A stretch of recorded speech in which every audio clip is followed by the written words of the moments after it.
Рахмат, урматтуу Нурбек Өмүрбекович. Саламатсыздарбы, урматтуу кесиптештер. Урматтуу Алмазбек Акымжанович. Мигранттар боюнча бир кайгылуу десем болот, же бир өкүнүчтүү бир акыбалды айтайын. Ушуну бир жакшы кунт коюп угуп койсоңуз суранычы. Орусиянын түрмөлөрүндө бир жараныбыз 12 жылдан бери отурат экен да. Өтө бир өкүнүчтүү акыбал булчу. Себеби дегенде ал жараныбызды подстава кылып, наркотик менен шуулданасың деп кармап кетиштир да. Ал кармаган убакта ал жигит жаш, өтө эле жаш экен эле бир жагынан. Экинчи жагынан орусча эч кандай сүйлөй албайт экен эле. Себеби дегенде бул жактан бирден бир ушул мигрант болгонун себеби ушундай болсо керек. Тилди билбей барып, тузакка түшүп калды да. 12 жылдан бери подстава болуп отурат экен. Бир иш козголгон эмес. Жөн ушу подстава болуп ошо баңгизат менен алектенесиң деп апарып камап койгон экен. Ошодон бери отурат экен. Элестесеңиз, 12 жылдан бери отурат экен.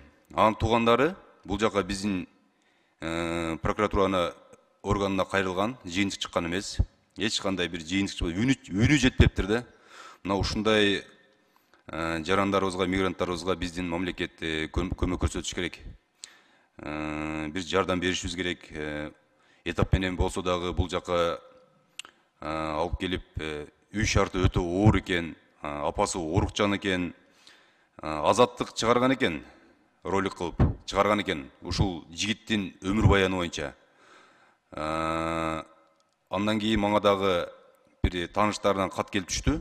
Ушул жигиттин чындыгында акыбалы өтө оор экен. Чындыгында оор. Бул жакка алып келишибиз керек.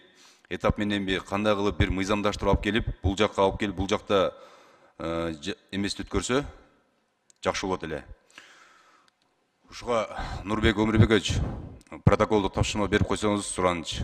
Бул ушул эме боюнча, окуя боюнча бир дыкаттык менен иштеп чыгыш керек. Жардам беришибиз керек мындай жигиттерге. Мигранттар бирден бир окуя ушундай. Мигранттарга жардам беришибиз керек да. Экинчи маселеде Алмаз Акымжанович, мына күндө мен үйдөн чыгам жумушка. Чыкканда эле бисмилла дегенде эле жанагы Мира Самойленкода улицада Чыңгыз Айтматов менен